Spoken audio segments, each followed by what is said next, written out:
anything else before we jump into just this free talk about all the stuff that we love? When you phrase it like that, everything else that I could have said just kind of flies away. And I'm like, no, I'm ready to talk about... I just can't stop talking about it. And I think the thing that is so different, I want to say like this time around, which sounds kind of weird, but I've been reading these books since I was like in my early teens. So it's been with me for a really long time. Mm-hmm. And I feel as though there's kind of this, or has been almost this stigma around anything connected to fantasy. I think we live in a different mind frame currently where fantasy is seen as what it is, imagination and creation and opportunity and a different way of looking at humanity. And I suddenly feel free to talk about it to anyone. Doesn't matter who. The stigma is leaving.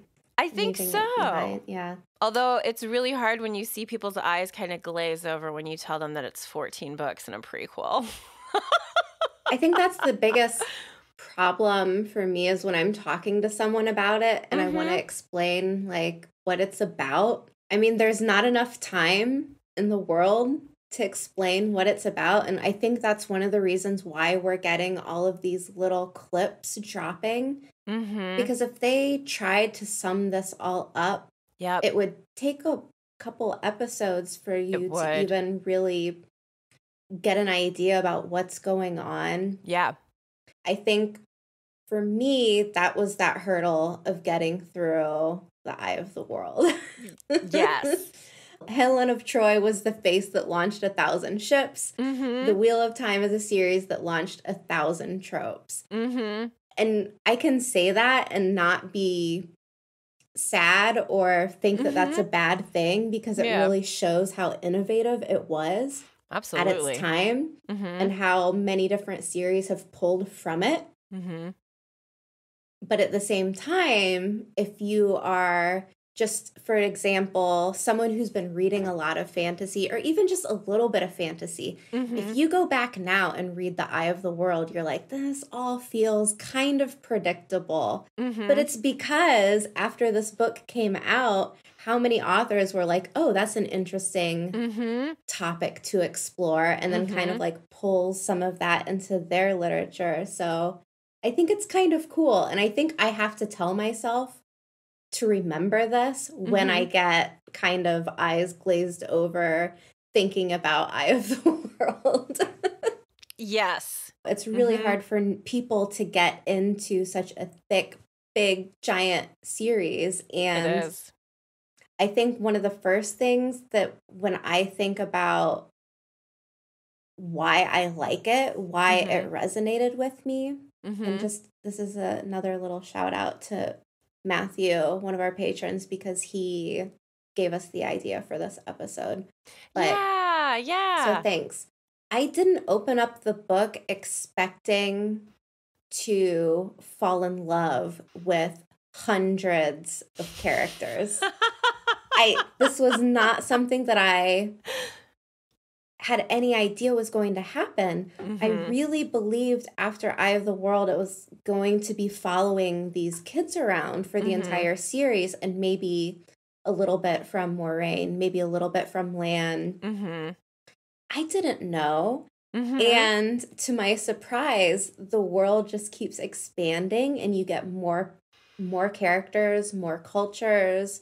And I think for every person out there, if you were to open this book up and give it a chance, the series a chance, there's a character in there for you. Like, there's someone in there that you will resonate with. Oh, that's such a good way of saying it. It's so true. And I think the other thing to like add to what you're saying is you will find a different character to resonate with each time you read it. Yeah. And that's why I have enjoyed it. Don't get too crazy, Tracy. You're already recommending that they reread before they start. They're going to want to. Welcome to our circus. I mean, I finished A Memory of Light and flipped around and picked up Eye of the World right away. We did, and it was soothing in a way. I mean, you get to the end of the series and a lot has happened over 14 books, and you've gone on this emotional ride with so many different people. And like you said, they're people that you resonate with, that you can recognize bits and pieces of yourself in. And like so many of the characters go through so many different layers of growth. Like they are not stagnant in who they are and how they behave in the world that they live in. And I think that's another good thing about the characters, because there might be characters that you kind of really don't like at all. People that just get on your nerves and kind of you're trying to read past their points of view because it's just not your thing. And then maybe get to the last few books, they kind of turn around and turn a corner, and they become someone that you can't wait to get to. There's a lot of growth. So true. Yeah, there's a lot of growth. And two, there are characters that you will love to hate. Like, there are characters that you will hate read. I almost feel like Robert Jordan lived 1,000 different lives and was reborn and remembers them all, because the things that he puts into these books, it's incredible. I feel like a little bit of a detective sometimes when I'm going through these books. And Nancy I think Drew. Yeah, and I think that's another one of the big reasons why they're really spectacular is sometimes you will stumble across something, not even trying to find a mystery in it, and you will be left with a question where it's something that kind of stays with you throughout the series, and it's always in the back of your head and you're thinking about it, and then at the end maybe there's a big discovery and you were right. Maybe you were completely wrong. But one of the funnest things is watching new readers pick up this book or this series and try and make predictions. I mean, there's many that I had where I was way off, like wrong. There was one that you were right on that I was like, how did you see that so fast? And I was just like, okay, yeah. Yes, I am. Okay. Which brings up another good point. Like, if you're the type of person that likes battles, bloody battles, like wild bodies turning into pink mist, like, this is a series for you. I thought Game of Thrones was gritty, and in some senses, Game of Thrones, A Song of Ice and Fire, is pretty, like, dark. But the way that Robert Jordan writes battle scenes, I actually prefer, because it feels really, really real. There are battles that we don't actually get to see. We only get to hear people reminiscing about them, and it's like, whoa, like, I would really love to see that. Yeah. It looks as though we're gonna get Loghain's battle scene that we only hear about like through other people. We never get to actually see that in the books, and it looks as though there are other things that are like background moments that are going to get pulled into the TV series that aren't in the books. And I love that. Robert Jordan does such a good job of giving us a vision of what's happening in his chapters. And if that were like recreated page by page somehow, why would you come back and read the books? And so I feel as though there's like a really strong intention around the way that the show is being created to give us, the longtime fans, some of the things that we might have been wanting to see, but really also giving inspiration to the people who watch the show to pick up the books and get a different point of view or more in depth with some of their favorite characters. By the way, if anyone has fallen in love with Moraine, which you should have by now, you should pick up New Spring. Just saying. I was kind of like watching people talk about perhaps which books they should try and read before the show comes out. But New Spring, man, if you want to speed read through New Spring before the show comes out, highly, highly recommend. Oh my God. it. Yeah. It'll give you insight into Moraine and Lan that you don't get in the series at all. And since it does seem to be such a strong focus on the two of them and their journey to the two rivers, I would recommend New Spring to anybody who wants to watch the show and feel like they have a bit of a background knowledge. When Lan that talks, first chapter of New Spring is so good. It's so good. It's so good. It leaves like this big like question mark about Lan.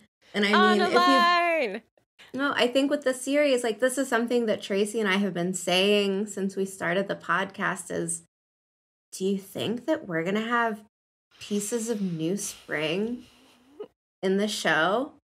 Because we really, really hoped like that would be the case. And then with some of the things that we've seen, it's like, oh my gosh, it's there. Yep. It's there. It's It's there. in the trailer. Yep. Like, we know it's there. It made me weep.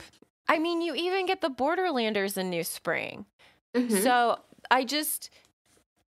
we get sexy Lan doing sexy Lan things that made me blush to read and sputter to the point where I could barely talk about it. That moment when he has that fight and he's like, what does he say? Like six against one that only succeeds in the stories or something. And you're just like, time flowed like cool honey. Just like, so good. So good. So if you don't want to read New Spring yet, what is wrong with you? That's exactly what I was going to say.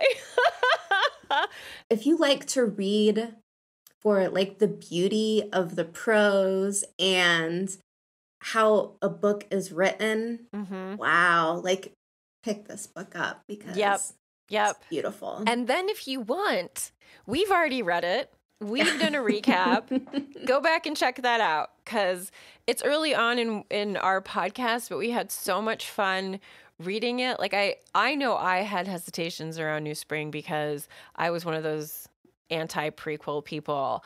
And we decided to read it together because it was the only book that neither one of us had read in the series. And it was glorious. Yeah. It's Moraine and Swan go dress shopping together. I feel like that's all I need to say. So, not to talk all about New Spring the entire time,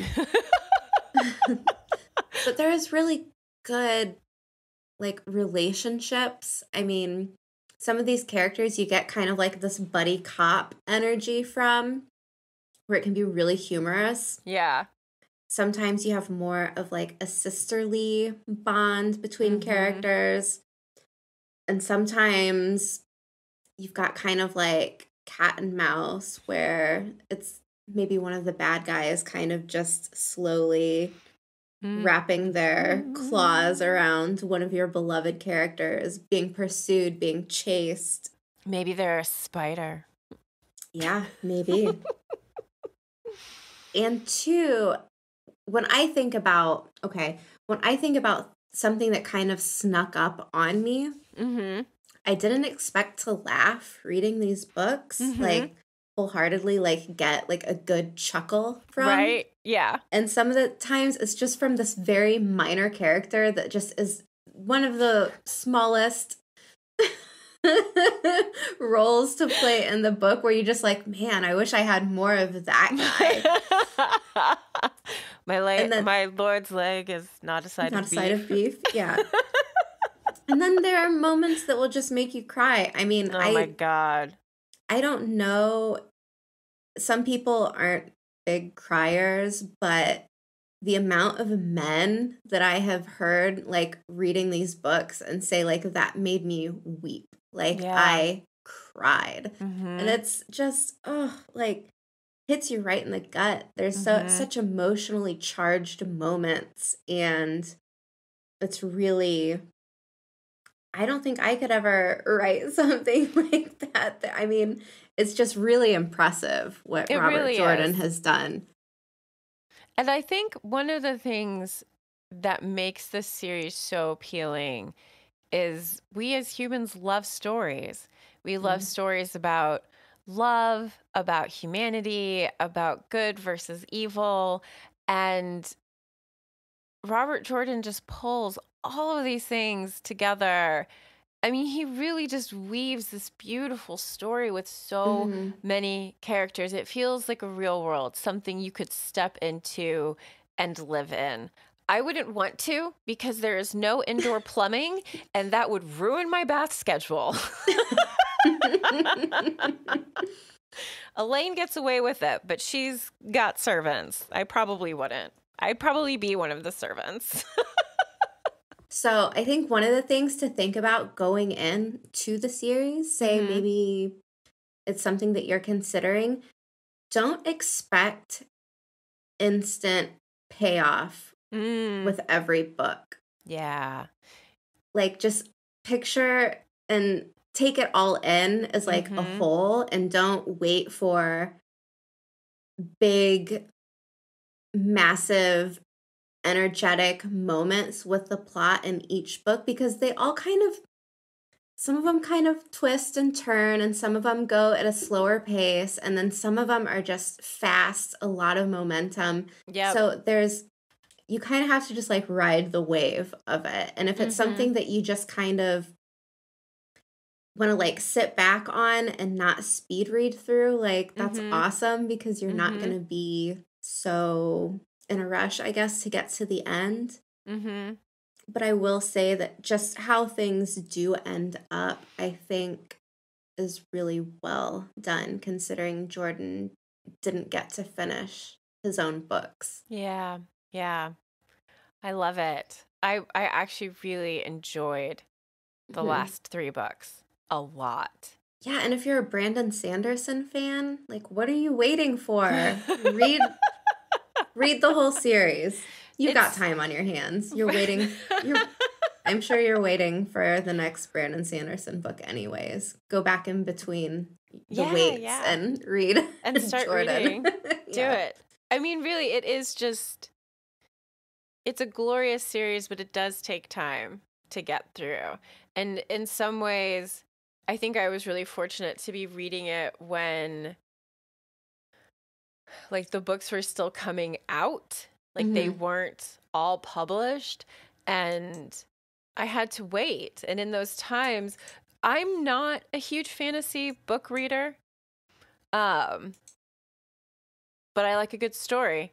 And this one was like, I would reread almost every book before the next book would come out. And I had time and I didn't want to read anything else. So, and I knew I would forget everything. Yeah. Like, if you aren't reading these back to back, even if you are, there are so many things that happen. It's really easy to be like, how did that happen again? Where was that? Another what thing book was that in?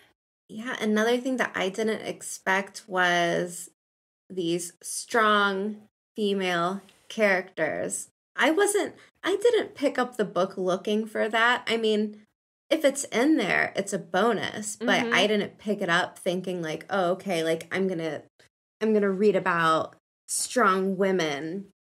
And it was just kind of, you start going through the series and you start realizing that some of the characters that you'll love end up being just these pretty much like warrior women. I don't know if there's really another way to describe it. That's exactly how I feel too. Yeah. Yeah. And that's like you said, it is a bonus. And in this one, for me, it's shifted. Like when I was young, I kind of resonated more with Egwene and Nynaeve. Egwene especially, I was much closer to her age than anyone else when I was reading the series. But then as I got older, I felt like I was more resonating with like the Aes Sedai and the older women in the series and seeing things from a different point of view. The wise ones were exactly awesome. Yeah. Yes, I really appreciated them. And it went from me feeling like one of the younger folk on the adventure to feeling like one of the adults wondering what the kind hell. Of like leading the pack. Yeah, like, and getting frustrated with these kids. And I'm like, when did I reach that age when like 18, 19, 20-year-olds are kids? But I mean, that happened a long time ago. So I love that. I love that you can come back and be connected to someone different or find a character that you might have just like glossed over. Like my love and appreciation for Talmanes is strong, but it may not have happened had I not gotten all the way through the series. Like, oh, he's so good. Yeah. With his shaved forehead and goatee. And dry wit. Yeah. Dry. He's kind of always in on the joke too. And he doesn't show it. And I just love that. Ugh. It messes with Matt so hard. Well, that's just another thing too to kind of talk about how like Talmanes has his dry wit, but it almost feels like Robert Jordan like gave different characters kind of like a cultural humor as well. Yes. Like some characters from certain places have a strange sense of humor. Some of them will really resonate with you. Some of them will just leave you shaking your head like, I don't get it. That's probably not even funny at all. Yeah. But I think there's a culture even for every type of reader. Like maybe you're kind of more of like the straight-laced Kyrianan dry sense of humor. Maybe you will find...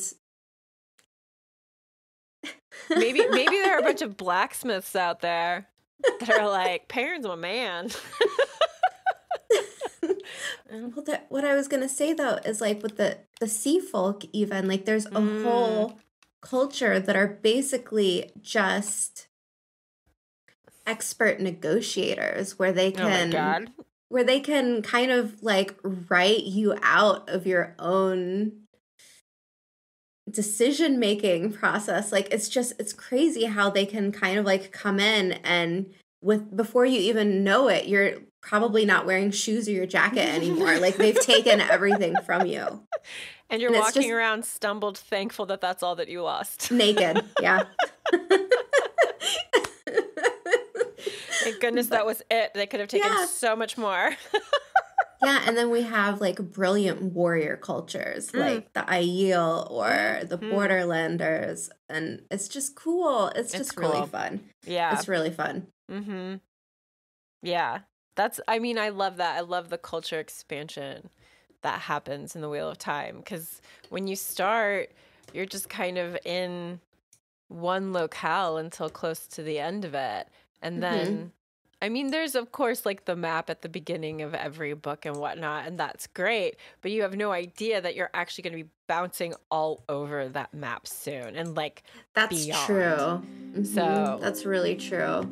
Anything else you want to add before this goes on a little bit too long? I don't know. I guess whatever age you are, whatever gender you identify with, I feel as though it's humanity, hope, and balance that are the main themes that come across in the Wheel of Time. And I'm excited for a new telling of it, like 30 years after it first came out, to see what a hardcore fan is going to bring to it on screen. Yeah. You know what I mean?